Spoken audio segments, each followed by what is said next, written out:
બાટલા ઠીકડા રોજ પીવા પડતા? ટીકડા રોજ પીવાના જ તે. એમાં અમારે લગભગ 5 ટીકડી સવારમાં 5 સાંજે 10 ટીકડી રોજ પીવાય. 10 ટીકી રોજ પીવી પડતી? 10 ટીકડી. તોય પાછું રાગે ન રહે? રાગે ન રહે. આયુર્વેદને ગુજરાતના ઘર ઘર સુધી પહોંચાડવું હોય તો આપણે જેમ ઓનલાઈન ટ્રીટમેન્ટ કરતા હોય, ઘણા બધા લોકો કરે છે ઓનલાઈન ટ્રીટમેન્ટ, પણ આપણી ઓનલાઈન ટ્રીટમેન્ટથી લોકો કેટલા સંતુષ્ટ રહે છે, આપણા ઓનલાઈનના ડૉક્ટરો કેટલા સરસ પેશન્ટને સાંભળે છે, પેશન્ટની કેવી રીતે સારવાર કરે છે, અને ઓનલાઈન સારવારથી સંજીવનીથી કેટલા ઝડપથી પેશન્ટ સાજા થાય છે, એના ઉદાહરણ રૂપે ઘણા બધા પેશન્ટ હું તમારી સામે મૂકતો હોઉં છું. અને આજે પણ એવા ઘનશ્યામભાઈ મારી સાથે છે. ગુજરાતના છેવાડાના ગામો સુધી કેમ આયુર્વેદને આપણે પહોંચાડી રહ્યા છીએ, કેમ સક્સેસફુલી પેશન્ટને સારા કરી રહ્યા છીએ, એનું એક જીવતું જાગતું ઉદાહરણ એટલે આપણા એક પેશન્ટ ઘનશ્યામભાઈ. હવે ઘનશ્યામભાઈની જે ફરિયાદ છે એ મારી પાસે લખેલી છે, પણ આપણે એમના મોઢે જ આપણે સાંભળશું અને આપણા ઓનલાઈનના ડૉક્ટર બ્રિંદાએ એમને કઈ રીતે ટ્રીટમેન્ટ આપી અને એ કઈ રીતે ખુશ છે પેશન્ટ, એની પણ આપણે પેશન્ટ પાસે પૂરું સાંભળશું. જય શ્રી કૃષ્ણ ઘનશ્યામભાઈ. જય શ્રી કૃષ્ણ સાહેબ. ઘનશ્યામભાઈ, શું તકલીફ હતી તમને? મને સાહેબ હું તો ગયા થતો ને એટલે સાહિત્યમાં બહુ દુખતું હતું. ચક્કર ચડે, પડી જાઉં, પછી મારે તાત્કાળ દવાખાને ભાગવું પડે. અને બોટલ ચડાવે ને તો 2 દી સારું રહે, પછી પાછું એવું ને એવું. બરાબર. ઊંધા ગેસની તકલીફ તમને લગભગ કેટલા વર્ષથી હતી? 2 વર્ષ. 2 વર્ષથી હતી. તો 2 વર્ષમાં લગભગ આપણે કેટલા ડૉક્ટર બદલી નાખ્યા હશે? 20 ડૉક્ટર બદલાયા. 20 ડૉક્ટર બદલ્યા? મોટા મોટા સર્જન તો 10 બદલાયા. 10 મોટા ડૉક્ટર બદલાયા. નવા ડૉક્ટર પાસે આવીને કે છે કાર્ડિયોગ્રામ કરાવવાનો, સોનોગ્રાફ કરાવવાનો, આખા શરીરનો રિપોર્ટ કરાવવાનો. કેટલા ખર્ચા કરી નાખ્યા છે રિપોર્ટમાં? તો 40-50 હજાર બગાડ્યા છે. એમ કા? ક્યાંથી આવો છો તમે? બોટાદ તાલુકાનું ગઢડિયા. બરોબર. તો એવડા દૂરથી 400 કિલોમીટર દૂરથી આપણી હોસ્પિટલની જાણ તમને કેમ ખબર પડી હતી? એ મોબાઈલમાં જોઈને પછી મેં દવા મગાવી ને મને રાગે આવી. બરાબર છે. તો આપણા જે તમે ઓનલાઈન દવા મંગાવી હતી ત્યારે ડૉક્ટર બિંદાબેને તમારી સાથે વાત કરી હતી, મારા ઓનલાઈન ડૉક્ટર, બરાબર છે? તો એમણે તમને જે બધું પૂછ્યું, જે બધું જાણ્યું, નિદાન કર્યું, તમને એમ જ લાગ્યું જાણે કે મેં નિદાન કર્યું એમ? ભગવાન મળી જાય, મને એમ લાગ્યું ભગવાન મળી ગયા એમ ને? હા, બરાબર. તે પહેલા એટલી બધી તકલીફ થતી હતી? વાત જ આવે તો ભરાવાનો તો હું રહીશ એમ કે પૂરું થઈ રહ્યું. એવડું બધું? એવડું. તો આપણી આ દવા કેટલા મહિનામાં લાગુ પડી ગઈ? 1 મહિનો દવા મેં કોર્સ કર્યો. હા. 2 વખત દવા પીધી મેં. હા. અને 100% 2 મહિનામાં અત્યારે 100% મટી. અને તમે જે ગામથી આવો છો ત્યાંથી જે છે એ તમે આપણો વિડીયો જોઈને આવ્યા તો તમને એમ થયું ને કે 100% સંતોષ થયો ને? 100% સંતોષ સાહેબ. બરાબર. ભગવાન આવી જાય એમ કા? શું શું તકલીફ થતી હતી તમને? સાહિત્યમાં દુખે એટલે હું આંખે અંધાર આવે, ચક્કર ચડે અને પડી જાઉં, પછી 2 ભાન થઈ જાઉં. બરાબર. 2 ભાન થઈ જતા? 2 ભાન. છોકરા નોઠાવીને લગભગ થઈને લઈ જાય દવાખાને, પછી બાટલો હડાવે ને ત્યારે ભાનમાં આવું. બરાબર. પછી નિદાન શું કરે ડૉક્ટરો? ડૉક્ટરે નિદાન કરીને કે કાર્ડિયોગ્રામ કરાવી આવો. હા. લોહીનો રિપોર્ટ કરાવી આવો. હા. એમાં કે ગેસ વાયુ છે. હા. ટીકડા આપે અને બાટલો હડાવે. ત્યાં લગી 2 દી સારું રહે. એટલે બાટલા ઠીકડા રોજ પીવા પડતા? ટીકડા રોજ પીવાના જ તે. એમાં અમારે લગભગ 5 ટીકડી સવારમાં 5 સાંજે 10 ટીકડી રોજ પીવાય. 10 ટીકડી રોજ પીવી પડતી? 10 ટીકડી. તોય પાછું રાગે ન રહે? રાગે ન રહે. અને પછી જો એમાં રાગે ન ચડે તો પછી પાછું બાટલો ચડાવવા જવું પડે તાત્કાળ. તે મહિનામાં કેટલી વાર બાટલો ચડાવતા? અઠવાડિયામાં 3 વખત જવું પડે, 3-4 વખત. અઠવાડિયામાં 3-4 વખત. હું ડૉક્ટર વિશાલ પંડ્યા, એક MD આયુર્વેદ ડૉક્ટર છું. મેં મારો 10 વર્ષ સુધીનો MD આયુર્વેદનો અભ્યાસ જામનગરની વિશ્વ પ્રસિદ્ધ આયુર્વેદ કોલેજમાંથી કરેલો છે. 2011થી એટલે કે છેલ્લા 13 વર્ષથી હું ગાંધીધામ કચ્છ ખાતે NABH માન્યતા પ્રાપ્ત પંચકર્મા આયુર્વેદ હોસ્પિટલ ચલાવું છું. અમે 2 રીતે સારવાર કરતા હોઈએ છીએ.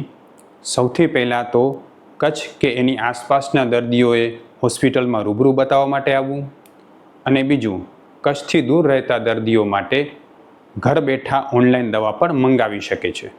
વધુ માહિતી માટે નીચેના નંબર ઉપર હાય લખીને વોટ્સએપ કરો એટલે તમને ફીસ કેટલી છે, કોર્સ કેટલો કરવો પડશે વગેરે માહિતી વોટ્સએપમાં મોકલી આપશું.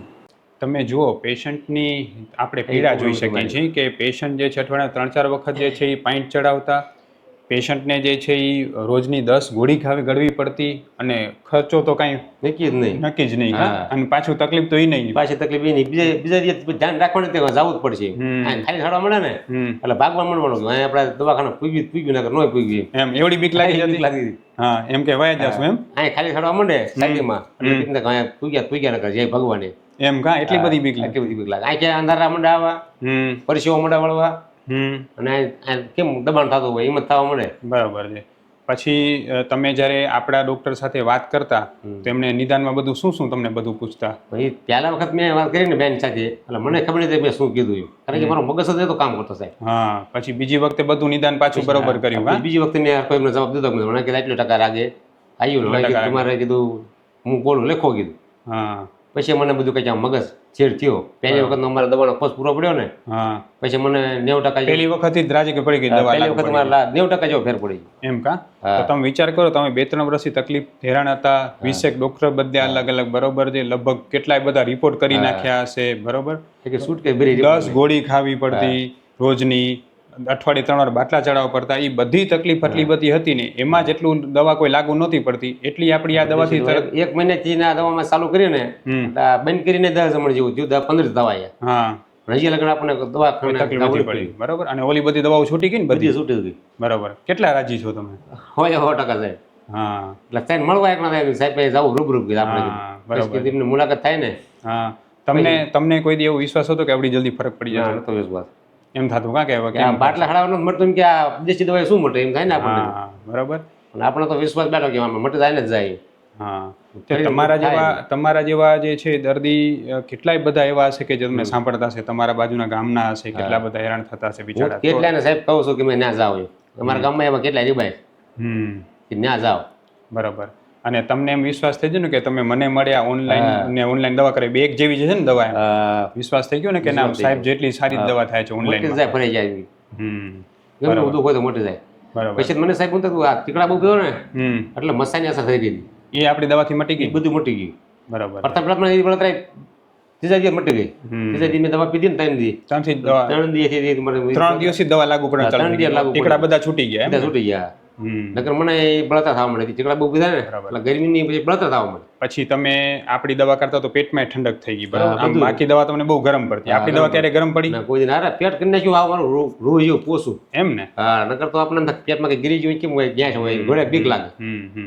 એટલે ઘનશ્યામભાઈના માધ્યમથી હું તમને ખાસ 2 વસ્તુ જણાવવા માગું છું. પહેલી વસ્તુ એ કે જે અમારી હોસ્પિટલની ઓનલાઈન સર્વિસ છે, અમારા ડૉક્ટરો છે એ એટલી વ્યવસ્થિત રીતે ટ્રેન કરેલા છે અને અમારા પ્રોગ્રામને બધા સોફ્ટવેર એટલા વ્યવસ્થિત છે કે તમારું પ્રોપર નિદાન થાય છે અને એ નિદાનના આધારે હું તમારી શ્રેષ્ઠતમ દવા લખી શકું છું. બીજી વસ્તુ, છેવાડાના પેશન્ટ હોય કે જે લોકો ગામડામાં રહેતા હોય એ લોકો જે છે એ ઓનલાઈન સારવારનો પણ લાભ લઈ શકે, જે લોકો વારે વારે ના આવી શકતા હોય એ લોકો પણ લઈ શકે છે. અને જે અમારી દવા છે કોઈને ગરમ નથી પડતી હોતી. એમ પહેલા તમે ગરમ કોઈ બીજી દવા ગરમ પીતા ને પેટમાં સાહેબ બળે, આમ કેમ કઈ બટકા ભરતો હોય એમ થાય અને બધે બળે, આખું શરીર બળે. આપણી દવા ક્યારે ગરમ ન પડે. એટલે હું ખાસ જ કહેવા માંગુ છું, તમે કોઈ પણ જગ્યાએ દવા લેતા હોય, પછી તમે કોઈ ઓનલાઈન લેતા હો, તમે કોઈ ડૉક્ટર પાસે લેતા હો, આયુર્વેદ ડૉક્ટર પાસે, તમે કોઈ હોસ્પિટલમાંથી લેતા હો કે તમે હાથે ખાંડીને કોઈ દવા બનાવીને લેતા હો, જો તમને દવા ગરમ પડે છે તો તાત્કાલિક એ દવા બંધ કરો, અને તે મોટું નુકસાન થઈ શકે છે. અમારી દવા કોઈને ગરમ પડતી હોતી નથી અને મેં ઓનલાઈન ને ઓફલાઈન બંને રીતે દવા કરતા હોઈએ છીએ. જો તમે માનતા હો કે તમને આયુર્વેદ સારવાર ગરમ પડે છે, તમને આયુર્વેદ સારવાર માફક નથી આવતી, તો તમે અમારો સંપર્ક કરી શકો છો. અમારી દવા તમને ગરમ નહીં પડે. ઘનશ્યામભાઈ, તમને જે અત્યારે આખી ટ્રીટમેન્ટ થઈ, તો તમે તમારી પેલા કરતા પાછળ કેટલું સુધરી ગયું? તમે કેવું ખાઈ પી શકો છો? એકદમ સુધરી ગયું પાછળ. પેટ એકદમ રૂ જેવું થઈ ગયું. રૂ જેવું થઈ ગયું. પેલા કેવું રહેતું? પેલા કટા પાણા જેવું, મન થકી ગાંઠ થઈ પેટમાં, બીક લાગ્યા કરે, પેટમાં ગાંઠ થઈ. હા, અને ટીકડા પીવે ને એટલે પેટમાં બળે, બટકા ભરતો એમ થાય. હવે એકદમ નીંદર ને બધું રાગે આવી જાય. કમ્પ્લીટ સાહેબ. બરાબર છે. અને સંડા જાવ એક પૂરું જવું પડે દિવસમાં, બધી 2 વખત જવું પડે, તો સંતોષ છે. બરાબર. ને આપણી દવા બંધ થઈને 15 દી થાય, કોઈ તકલીફ નથી થઈ છે? તકલીફ નહીં. એટલે ઘણા લોકો એવું વિચારતા કે આયુર્વેદ દવા ખાસું લેશું ત્યાં સુધી જ સારું રહેશે, તકલીફ મૂળથી નહીં મટે. પણ ઘનશ્યામભાઈ જેવા વ્યક્તિઓ ઉદાહરણ છે લોકો માટે કે આયુર્વેદ દવા મૂળથી લાગુ પડે છે ને મૂળથી મટાડે છે. ઘનશ્યામભાઈ, તમારા જેવા ઘણા દર્દીને તમે આપણી ઓનલાઈન ટ્રીટમેન્ટ માટે જે ઓનલાઈન ડૉક્ટરો તમને સારવાર આપે છે એના માટે તમે શું કહેશો એમને? હું જેમ બધા આ ન હોય ને તો કે દવા મગાવી નહીં, તમે એમ કે દુઃખમાંથી મુક્તિ મેળવી શકો. બરાબર છે. અને તમને એ બધી વ્યવસ્થિત રીતે સગવડ ને સારવાર મળી? સારવાર મળી એમ લાગે ને જાણે મારી સાથે જ બધી વાત થતી હોય, બધું તમને બરોબર સમજાવતા હતા. ભગવાને પોતે આવી જોઈએ, બરાબર મટે એવું નતું મને તો. કારણ કે ડોક્ટર આપણને હાસું કહે નહીં, રિપોર્ટ કરાવી, રિપોર્ટમાં કઈ આવે નહીં અને મટે નહીં એટલે આપણે બીક લાગે ને. હા, આ સાથે ના પકડે પાછું. બરાબર છે. કાં બુકી પકડે તો ઉલટી થવા મળે અને આખી અંધારા મળે આવા. બરાબર છે. એમાં બધામાં 100% કમ્પ્લીટ હોય 100%. હવે જો તમારો આ વિડીયો છે ઘનશ્યામભાઈ એ લોકોને આયુર્વેદમાં શ્રદ્ધા વધે એના માટે આપણે અમારા યુટ્યુબમાં ફેસબુક ઇન્સ્ટાગ્રામ બધેમાં રાખી શકીએ. અરે ગમને મોજ આવી રાખે એમ કોને બરાબર ને? સાહેબ એમ તો ખરે ને કે પૂરું થઈ ગયું આપણે કે દવાખાના પૂગ્યા ના કરે જય ભગવાન અહીંયા દબાણ થાય બરોબર પરિસેવા રેપ જેવું થઈ જાય જીવવાની ઈચ્છા ન થાય. જીવનની સાથે કે હવે પૂરું થઈ ગયું. હું છોકરાને ભલામણ કરી દીધો કે અહીંથી હું લાકડા બાકડા ભેગા કરી લેજો હવે પાછો આવ્યો તો જય ભગવાન ત્યાંથી હવે પાછા આવી ગયા. હા. ખૂબ ખૂબ ધન્યવાદ. જય શ્રી કૃષ્ણ. જય શ્રી કૃષ્ણ સાહેબ.